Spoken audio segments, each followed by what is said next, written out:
Ciao friends, welcome to another video from SQL BI. In this video, we'll explain how to format the DAX measures in your semantic models. This is really easy to do if you just want to move the decimal places or add a percentage, but there are cases when you want to achieve a more specific or customized formatting for your measures. You might also want to improve your data labels by adding symbols, text, or even other values. This can be very useful in certain circumstances to help users read and interpret the values in your reports. We'll walk through some examples of when and why you might do this, as well as explaining step by step how you can do it yourself. Let's take a look at the report together and walk through some of these examples. In this report, we're looking at videos that have been published to a streaming platform. We can see on this page an example of 3 values in cards that are currently not formatted. We could format these values in 3 ways, just to review the basics. First, we can do it in the visual, and then we have 2 options to do it in the model. If we want to format values in a visual, we just select the visual, go in the formatting options, and then go down to the appropriate part depending on the visual, where we can select, for instance, the display units or change the number of decimal places. If we do this, for instance, selecting thousands with 2 decimal places, this is only going to apply to this specific visual. That means that if we use this measure in a different visual or a different report, it's going to have a different formatting. If we want this formatting to persist, we have to format the measure in our model. We can do this in 2 different ways, either from the canvas or from the model view. So let's go ahead and reset the formatting. Reset to default, select none, just to illustrate. And then we're going to format our measure.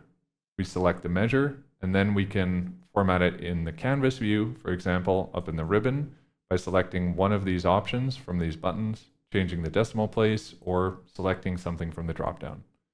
We're going to add a 1000 separator, and we can, for example, add decimal places just to show that we can. But we can also do formatting from the model view. When you select the model view, you select your measure, and in the properties pane here, we have a formatting option where we have these same options available. You would use the model view instead of the canvas view when you want to format multiple measures at once. So you can just shift select them, for example. So I can select both of these and then apply the formatting to both measures. The canvas view can also be more convenient, depending of course on what you're doing. For instance, here when we're testing or looking at some of these measure results in visuals.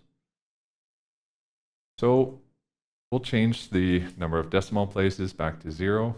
Look at the next example where we have a date. So we'll close the visualizations pane so it's easier to read.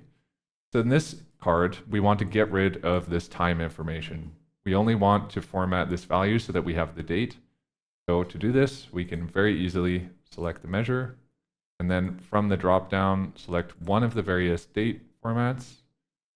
We'll select this one because it's the easiest one to read, and then we have a better result. We can see better what the date value actually is. In the third card, right now this value, I expect it to actually be a percentage, so not only is it just not showing the result in the most effective way, but it just looks wrong to a user. I can select the measure and then easily fix this by just selecting the percentage and changing the number of decimal places. So we just select that number and then change the number of decimal places to 0, and we get the expected result. So these kind of simple formatting changes are really easy to do. We can just use the out-of-the-box formatting options, either formatting in the visual or formatting in the model using the various options that we have from the drop-downs or buttons. But if we wanted to achieve a more customized formatting, or we wanted to do something a bit more advanced or sophisticated, how do we do that? Well, in order to do that, we need to use either a custom or a dynamic format string, as you'll see. But first, let's look at some examples of when we might actually do this. In the next report page, we have some examples of more advanced formatting options. We have here a breakdown of our videos by the number of views as bins, and we'll sort by those bins. And we can see the number of videos that are published. First, we have an unformatted option where we just see number published.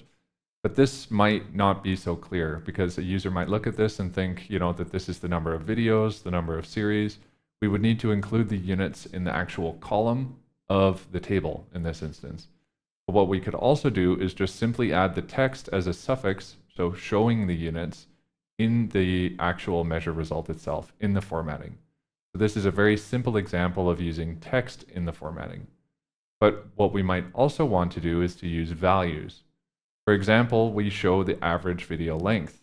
And if this is unformatted, we just have the minutes and the seconds, which are actually just displayed as, how many fractions of a minute it is. So 0.63 minutes, which is not particularly helpful or easy to understand. It would be much easier if we could look at this formatted using minutes and seconds separated by a colon. So we see it's 7 minutes and 38 seconds, much like how it's displayed in a YouTube thumbnail. And in order to do this, we need to use a dynamic format string. So how do we do a custom format string? How do we do a dynamic format string? Well, let's walk through some examples step by step. First, starting with a custom format string.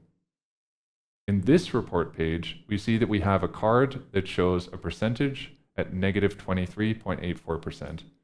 But what if I want to format this using, for instance, an arrow or a different kind of symbol to visually indicate the increase or decrease, but then also add a suffix to say what is visually increasing or decreasing?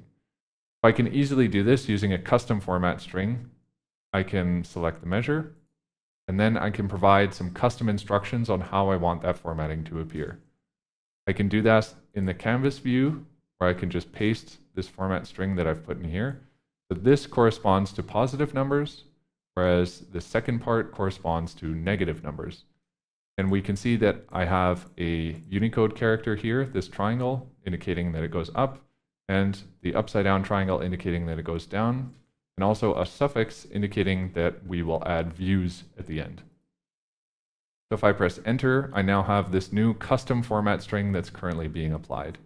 So instead of using the default options, I've provided my own custom instructions on how I want the measure to be formatted, and this will be applied to all the visuals in the report. So even if a user connects to this model and they create their own report, it's also going to retain this formatting.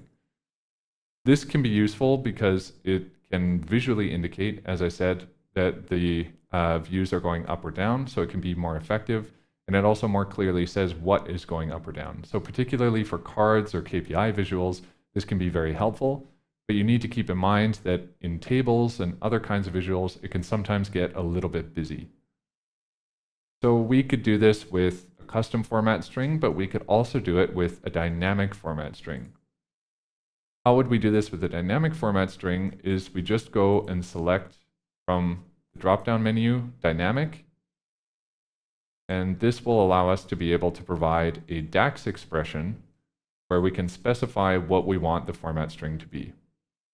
So we can say, for example, create a variable for the increase where we'll specify the symbol. We can use the unichar function to say that. So this will correspond to the up triangle, for example, and decrease will correspond to the down triangle, which is 9662. This is the down triangle. We're now going to say what the trend will be. So if, if the views last week is greater than the views of the prior week, then increase, otherwise decrease. Then we're getting the correct symbol. And we want to use that symbol in a format string where we just combine the trend symbol with the formatting of the numbers, where we just want, let's say, the percentage. Return this, and then we just have the format string for the positive number and the same format string for the negative number. Okay? So we can achieve the same result with a dynamic format string instead of a custom format string. With this specific example, a custom format string can be easier, but there are cases when we need to use a dynamic format string. For instance, if we want more control over when that format is displaying, or if we're using other values for instance, another measure. If we look at an example of that, we can see it in the next report page. In this report, we have our videos, which are shown for each row of the table, as well as their total views, and their length shown unformatted, and the length shown in a better formatting.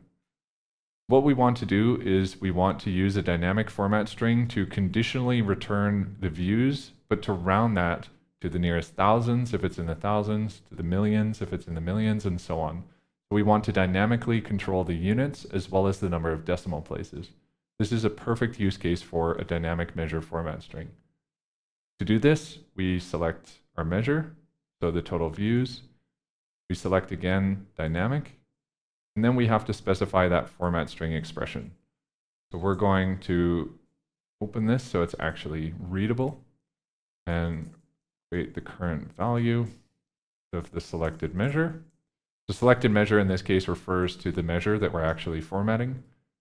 And we want to specify what the number format is. So this is going to be the conditional formatting of this specific measure, where we specify this conditional statement for the current value. If it's less than or equal to 1,000, then we don't want to. We'll just move the cursor out of the way here so it's not so busy. Of course, need to be able to type. We want a 1,000 separator, and then we want no decimal places. However, if this is 10,000, so 1E4, then instead what we want is we want this to round to the nearest thousands, have 2 decimal places, and to have a unit to indicate that we're showing thousands. So we could continue this to show, for depending on the size of the value, we'll have a different number, or a different formatting actually, where we can see if the number is basically between 10,000 and 100,000, so then we're going to have a different kind of formatting. So, but if it's in the millions, so if it's greater than 1 million, for instance, then what's going to happen is we're going to round to the nearest millions and show the million units. So we will finish the dynamic format string here. So the next thing we want to do is to just specify what the actual format string is now that we have the conditional formatting, the number format, and we will add the views at the end and just return that format string. When we use this dynamic format string, the benefit is that we are in complete control of how that number is displaying. When it's in the thousands, we have the thousands unit. We have the suffix for the number of views, which is always showing. And we also specify the number of decimal places depending on how big or small that number is. So here it's showing, the thousands units. Here it's showing millions. And if it's even a smaller value, then it doesn't show any of those units at all. It just shows the raw number. So this gives us more control over how these values are being displayed, how they're being formatted, which can be very beneficial in certain circumstances. This is an example of how to use a dynamic format string with text, but we might want to do this with values. In the next example, we want to format our video length using minutes and seconds. So much like how it's formatted in a YouTube thumbnail. Right now, it's just formatted as minutes as a decimal number, but 0.56 minutes, that doesn't really mean anything. So how can we really say that this is minutes, this is seconds? And if it's above 60 minutes, we don't want to show hours. We just want to show 61 minutes and 28 seconds, for example. To do this, we need to use a dynamic format string. So we select the dynamic format string option, and we have to start writing our DAX expression. So we'll start with the total time, which is just going to be the selected measure, which just corresponds to the minutes as a full decimal number. We just want to take the minutes part, so we're going to truncate that to just take the total time, and we next want the seconds. The seconds is going to be our total time minus the minutes multiplied by 60. Wrap this, of course, in parentheses. 60 seconds in a minute. Now, what happens if we just use these values in our format string? So We've done no rounding. We've just taken our minutes and our seconds and we just add a colon in between.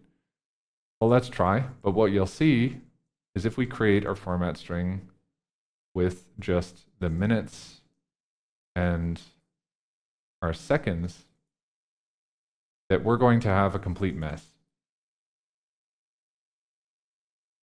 This is going to return an incorrect result, as we can see, because we have our seconds, but it's giving us all these decimal places afterwards. So we're not actually formatting that value. It's just, being returned as is, as we've provided it. And that's, of course, not what we want. So let's try formatting it to see if this improves the result. We'll move this down here. So format with a leading 0. And we will have the format of the seconds also with a leading 0 and see if this improves our result. Now what we've done is we've formatted the minutes, so it's always going to show with a leading 0. It will always round to this nearest integer, which it was kind of already doing. I mean, we just truncated it anyway. And with the seconds, we're doing the same thing. So if it was 1 second, it would show with a leading 0, but otherwise it's going to round to the nearest second. It's only going to show, the value as to the nearest second. If we press enter now, we'll see that initially this looks better, but we see that we get some very weird results. If we compare, for instance, here, we see we have 65 minutes, but the value we expect is 5 minutes. So why is this the case? Why do we have a number that is completely wrong just because we've added some formatting? Well, you have to remember that what happens is a digit replacement.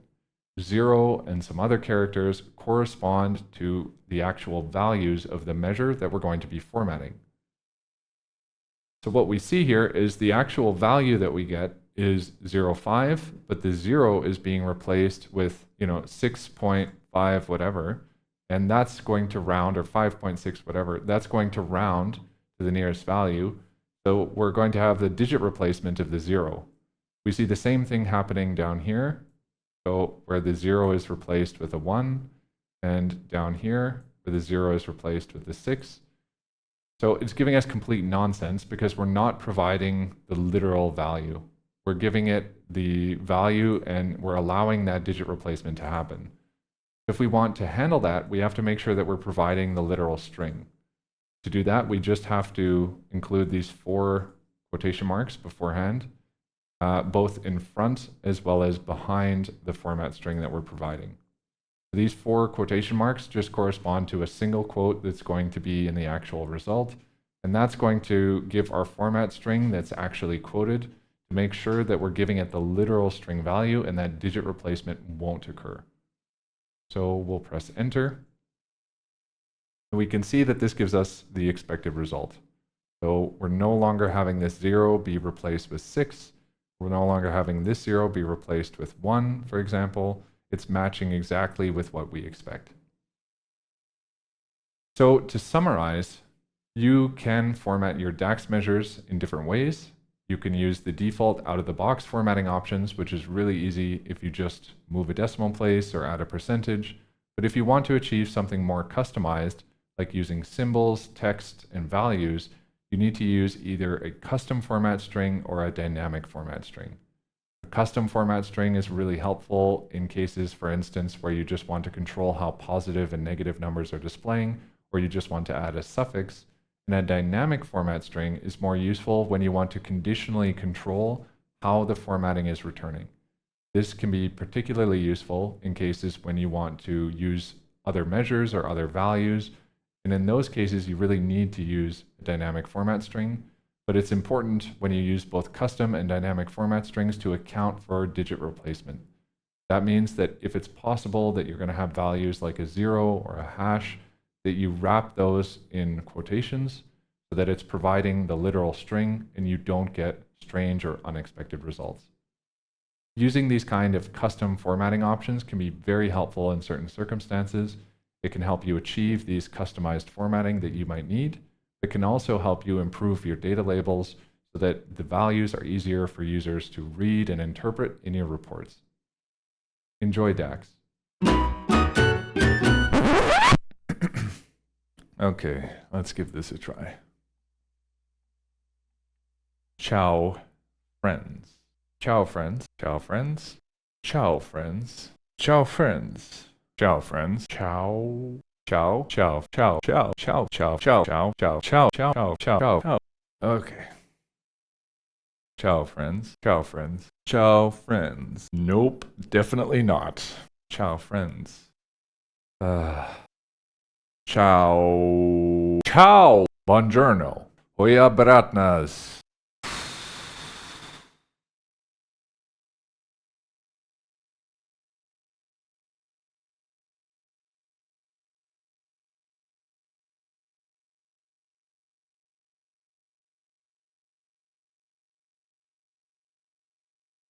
Hey, hey, Marco. Yeah, yeah. No, it's Kurt. Yeah. Um, yeah, no, I'm not sure if I can say, ciao, friends. You know, I don't really speak Italian, so yeah. Ok, va bene. Fallo sicuramente Dax. Ok, ci sentiamo dopo. Ok, ciao ciao. Yeah, ciao. Bye.